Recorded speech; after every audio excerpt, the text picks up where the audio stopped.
Richard, Hey, thank you so much for your time. I'll be real upfront and honest with you. I'm a little nervous because it's not every day one gets to interview somebody you're so passionately following on television. thank you, bro. Thank you for that. So we've reached season 3 of Mayans, and man, what a turning point, right? For a lot of Right. characters. Mm. Yeah, no, definitely. Every episode, we're just like, I didn't see that coming. Absolutely. And your character specifically, it was very shocking for me to see his physical state. Mm.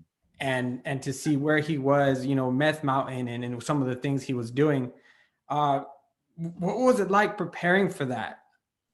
Yeah, the biggest thing was the physicality of it, right? Because talking to Algin, probably maybe a month in advance, 2 months in advance, I told him, I think we're really gonna have to see the physical state of Coco, and he agreed with me. So I said, I'm gonna start, I'm gonna start losing the weight, and he agreed, and I think that's what really took everything to the next level, right? Because once it's in your body, then there's no more pretending. You get me? Mm, And for 5 to 6 months, like I was hungry. Like that's just the reality of it. And but it worked for Coco, because when you see Coco going through what he's going through, a part of that is his body, sacrificing. So right.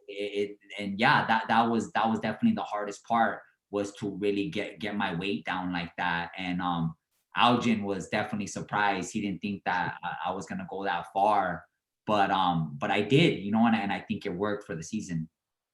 Absolutely. I have some people in my life who can't watch this season because your story is actually too real. Right, And it takes them back to a memory of a family member, and it just triggers emotions. right. Yeah, So my question to you is, I know that a lot of times I'll talk to actors like, how did you prepare for this role? And it was like, oh, I read this, or I interviewed this person, I talked to this person. uh you lived the life. yeah, And yeah. how is that for you emotionally, to have to dig deep and kind of bring back some of those emotions, some of those feelings, to portray as Coco?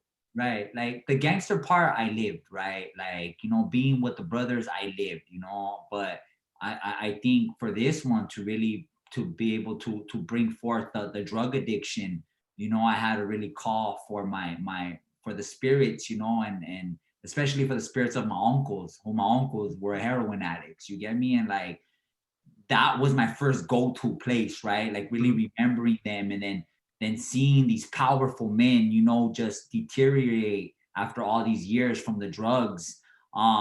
That was one of my first things. But also, I think really going to Skid Row in Los Angeles, that's my go-to place, when I really need to get in the dumps, right? When I really Mm-hmm. need to feel the people and the world and the smiles. And Skid Row in downtown Los Angeles is that, right? You go there and there's people smoking methamphetamine in the open. There's people slamming heroin in the open. And I would go there, just, every couple of days. And yeah, that was really what kicked me off, because the suffering is real, right? The people that are dying on these streets is real. Mm-hmm. So I need to inhabit that in order for the world and the audience to believe that Coco's really going through this. Right. Absolutely. And it's no secret of how passionate of a father you are. Yeah, How difficult is it to play the role that you do as a kind of a newfound dad for Emily Tostas Leti? yeah. It's that, right? It's like I have 4 kids, right? I have 2 girls and 2 boys, and the thing I think as a father, like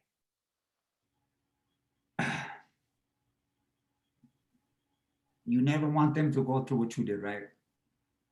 And so because things are gonna happen. Mm-hmm. So with Letty, it's like everything that you didn't want to happen, it happened, and you have to take that in. And you're like, fuck, like if I would have still been in prison, right? If I would have got 35 years to life, like they wanted to give me when I was 20 years old, like how would my daughters be, right? How would my children be?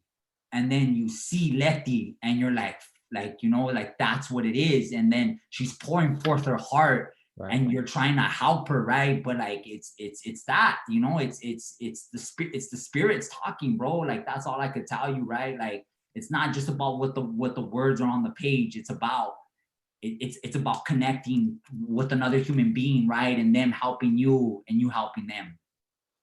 Yeah, absolutely. So, this leads to my next question. After all that, how do you decompress after a shoot? You know, it's I'm still decompressing, right? I'm going to Colombia on Sunday, right? I was like, it's been like 2 months, and I was like, you know what? I haven't decompressed. Like, what is it? And then my mom was like, just leave, Richard. Just get out of here. And I was like, you know what, Mom? You're right. You know, you're right, because you don't. You know, we finished. It aired. You know, you're engaged, and then it's like I don't really have the full answer, right? But I think nature, my children, and just getting out is that is definitely the way for me to decompress. Oh yeah, because that's one of my biggest questions for you. That was because there's just so much that you put into the role that I just don't see how you can turn it off as soon as you say cut. No. You know, it's those nights, you know, coming back from set, and you can't talk to anybody. Like what you know, my ex-wife or my mom, like no one's gonna understand. The only ones that would understand would be I could call Easy, I could call JD, I could call Bishop, I could call, you know, Danny Pino, right? Like I'm blessed to have those brothers right there on the set with me, though, right? Because those are the only guys I can talk to, because they're also going through their own spiritual, you know, things. So yeah, it was really hard, but that's what it is, right? Like for me, like if I am not willing to do that, then what are we doing, right? And it's not easy. It's definitely not easy what I do and what we do. Absolutely. I have 100% agree with you. What has it been like now with this third season with Elgin James as showrunner? Man, I couldn't, you know, I couldn't ask God for anything else. You know, after American Crime, John Ridley, when I got nominated for that Emmy, you know, John Ridley was not only my first showrunner, he was my mentor, right? Like he showed me the way things should be, right? Like that it doesn't have to be chaotic, right? It doesn't focus on the work, you know, be a good human being, and just so many other teachings that he gave me. And since John Ridley, what was that, 5-6 years ago on American Crime, I haven't ran into another person like that, as committed to that, until Elgin James this season. So it's that, right? Like it's these qualities that these men have, that they care, right? Sometimes people might say that they care too much, right? But it's you know, working with Elgin, like it was that, you know, and I don't take it for granted. Like if I could work with Elgin for the rest of my career, I would gladly do that. That's saying quite a bit. That's great to hear as a fan of the show.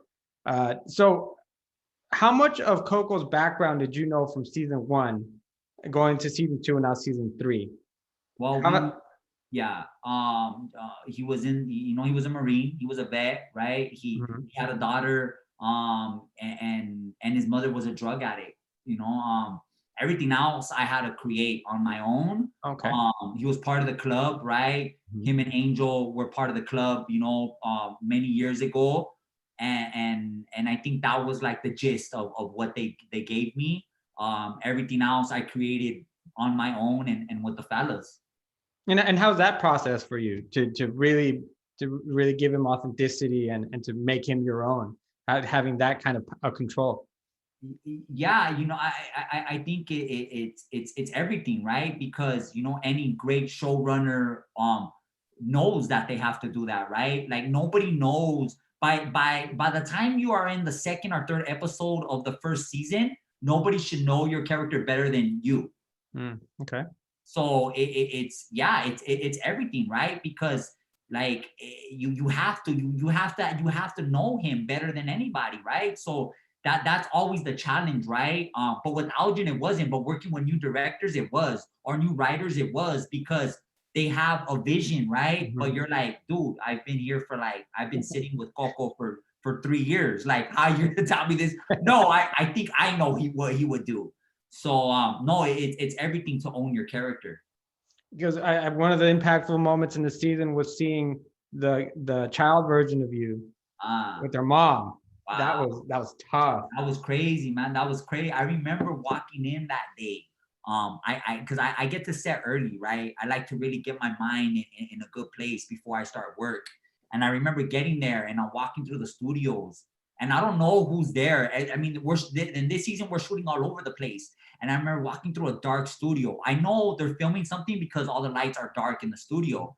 And then when the scene ends, the lights come back up. So I'm walking, I'm trying to be quiet and I'm walking in the dark, walking in the studio, and I see my little Coco, and I didn't know that that scene was happening right there, and like something just like Oh. it was heavy, and it's the scene where he's slamming where he's helping his Mhm. my mom slam. Yeah, like that was, you know, and he looked like me, he had long hair like me. I was like, That was impactful. It was great. So bro, yeah, oh god, great in a not in a, yeah, I don't know, that yeah. seems like the wrong Yeah, no, uh, it was strong. It was right. good. It was good. Yeah. Mhm. Yeah, because it gave perspective as to where you come from and how long it's been that way. Right. And Right. so it was very, very well done. You know, it's funny. I've spent almost 15 minutes talking with you, and we haven't necessarily even talked about the club because I mean, you could almost carry the show on your own. Yeah. It's just your story is just that good, and I feel like you play it that well. Mm. So what the question I'm going to wrap up with is what do you hope audiences take away from season 3 of Coco?